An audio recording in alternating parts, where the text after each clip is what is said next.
अज्ञानति मेरान्धानां ज्ञानाञ्जन शलाकया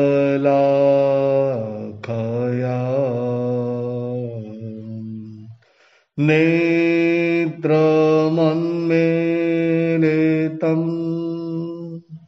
येन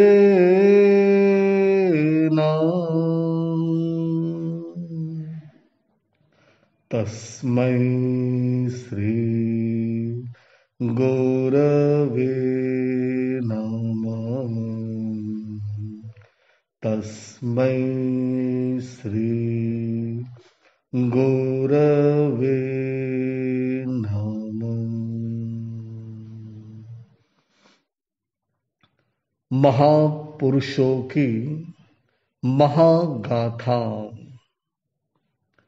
तारीख 29 जुलाई 2020 बुधवार। कल आपने सुना भगवान महावीर स्वामी निर्वाण पधारे और गौतम स्वामी को केवल ज्ञान की प्राप्ति हुई। अब चतुर्विद संघ की सारणा वारणा कौन करेगा, यह प्रश्न जब संघ के सामने आया तब संघ ने सोचा कि अब तीर्थंकर परमात्मा है नहीं, तो अब हमें तृतीय पद यानी कि नमो आयरियाणं उसको खोलना पड़ेगा। और उसी समय निर्णय किया गया कि इस चतुर्विद संघ की सारणा वारणा करने का प्रथम सौभाग्य परम पूज्य सुधर्म स्वामी जी को प्राप्त हुआ। और सुधर्म स्वामी जी इस पद के लिए परिपूर्ण योग्यता उपयुक्त थे, इसीलिए आपका ही चयन किया गया। सुधर्म स्वामी, आपका जन्म कोल्लाग सन्निवेश में धमिल नाम के ब्राह्मण उनके वहां हुआ। आप पूर्व के संस्कार से वैराग्य भाव में रहते थे और संसार के प्रति, जो भोग शोक पदार्थ के प्रति आकांक्षा होनी चाहिए, वहां आपकी आकांक्षा नहीं थी। यानी कि आप उसके प्रति निरस भाव से, उदासीन भाव से आप रहते थे। माता पिता ने सोचा कि अगर हम समय पर काम नहीं करेंगे तो ये बेटा हमारे हाथ से चला जाएगा। इसको अगर भोग के रंगों में रंगना है तो इसकी जल्द से जल्द शादी कर लीजिए। शादी हो जाएगी तो ये ठिकाने आ जाएगा। इसीलिए आपकी शादी एक कुलीन कन्या से शादी हो गई। फिर भी आप अपने वैराग्य में थोड़ी भी कमजोरी नहीं आई। आपका वैराग्य पूर्व में था, वैसा ही वैराग्य अभी भी, ये वैराग्य का दिया आपके हृदय के अंदर जल रहा था। आप वेद, श्रुति, स्मृति आदि अनेक विषयों के पारंगत हुए थे। आप इसी चिंतन की गहराई से आगे चल रहे थे जब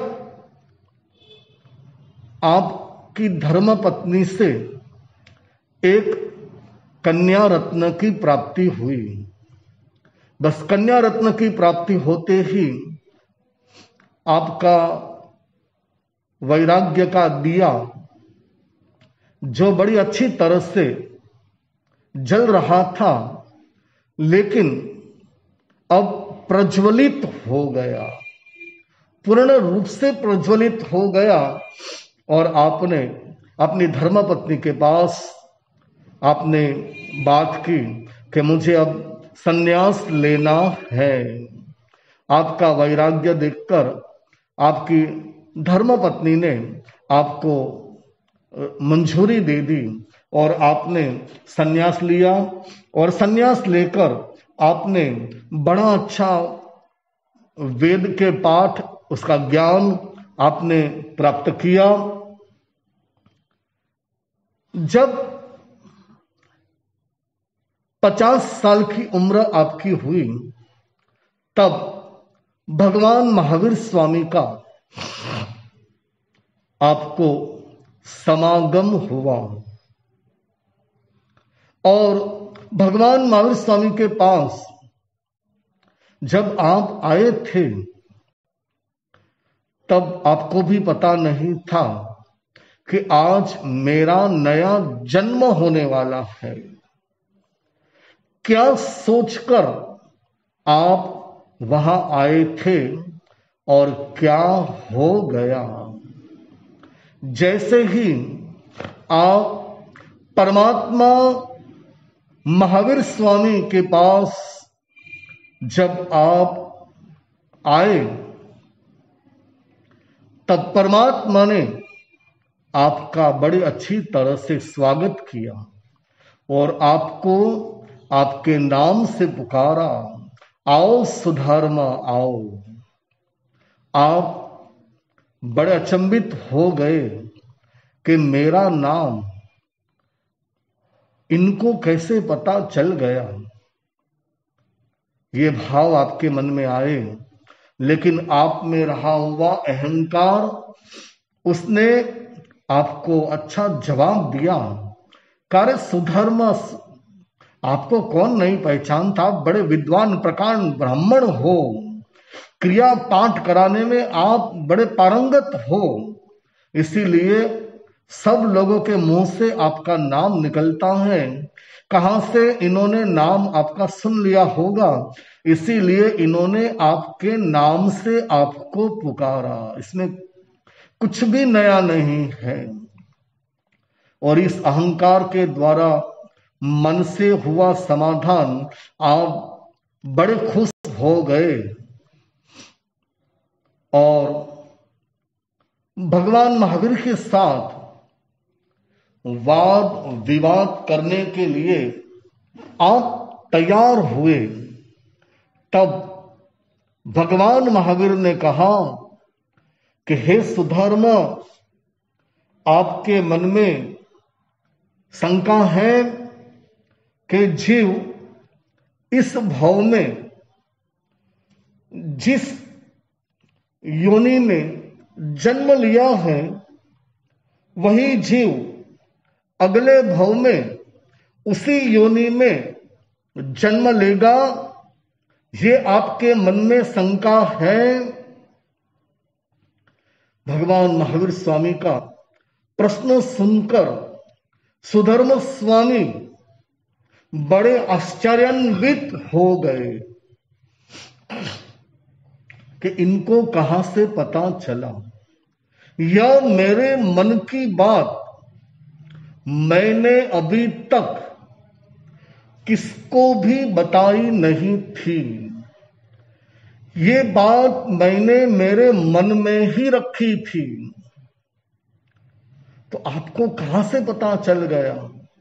कौन सा ज्ञान आपके पास होगा इस तरह से मन में सोचने लगे, तब भगवान महावीर स्वामी ने कहा कि हे सुधर्म, ऐसा कभी भी नहीं होता।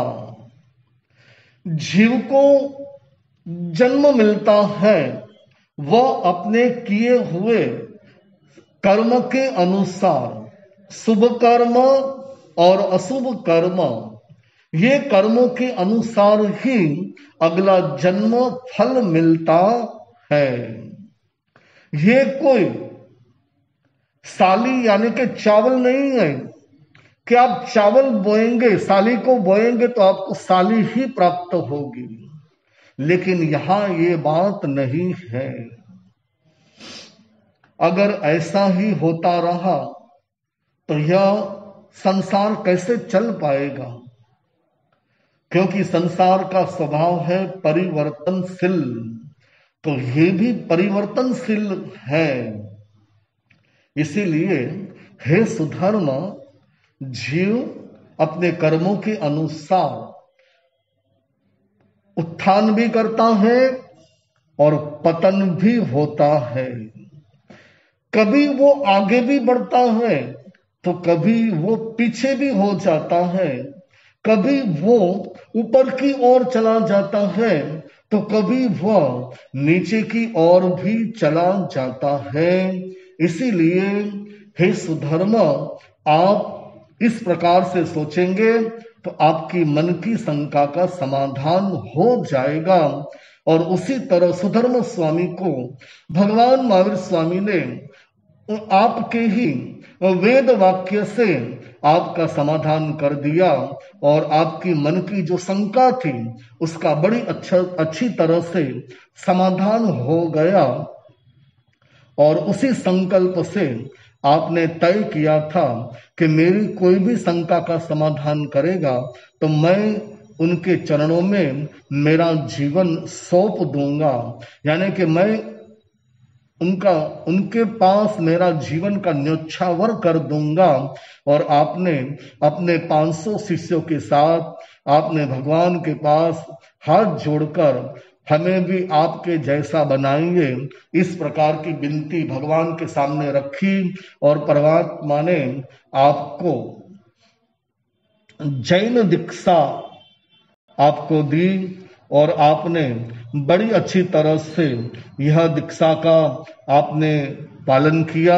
और भगवान ने जो आपको त्रिपदी दी थी, उपने वा, विघ्ने वा, धुव्वे वा, यही त्रिपदी से आप ज्ञान की गहराई में चले गए और ज्ञान के मोती आपको प्राप्त हुए।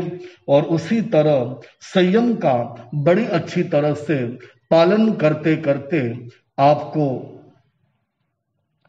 अवधि ज्ञान की प्राप्ति हुई। और उसके बाद आपको 4 घाती कर्म का आपने क्षय किया और आपको केवल ज्ञान और केवल दर्शन की भी प्राप्ति हुई। तो इस तरह आपने बड़ी अच्छी तरह जिन शासन की सेवा की आपने, और जिन शासन का ध्वज चारों ओर लहराने लगा, बड़े लोग आपके प्रवचन सुनकर कई आत्माएं जग गए और उन्होंने आपके पास दीक्षा लेकर अपने आत्मा का कल्याण करने लगे। इसी तरह आपने जिन शासन की बहुत ही बड़ी सेवा आपने की,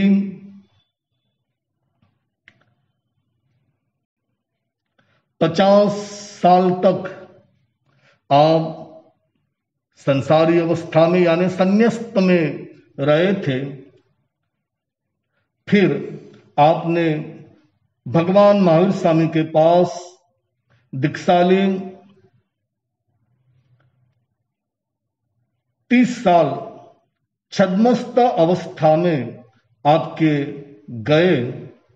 12 साल आप आचार्य पद पर नसीन रहे और चतुर्विद संघ की बड़ी अच्छी तरह से सारणा वारणा आपने की और उसके बाद आपको केवल ज्ञान केवल दर्शन की प्राप्ति हुई।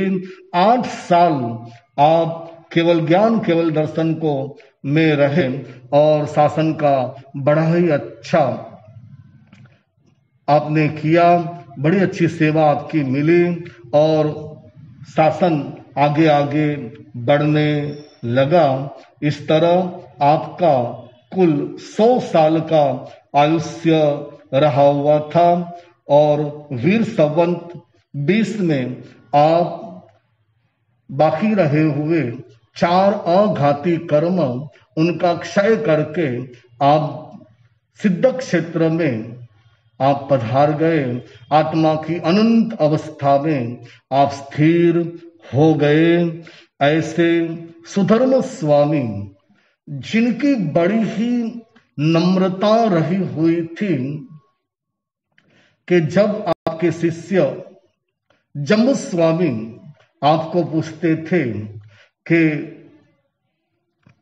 भगवान ने क्या बताया, तब आप यही कहते थे कि मैं नहीं कह रहा हूं, भगवान के पास जो मैंने सुना है वही मैं आपको कह रहा हूं। इस तरह आपने जिन शासन की बड़ी अच्छी नींव डाली और उसी नींव के प्रभाव से आज भी चतुर्विद संघ विनय विवेक और नम्रता से आगे बढ़ रहा है।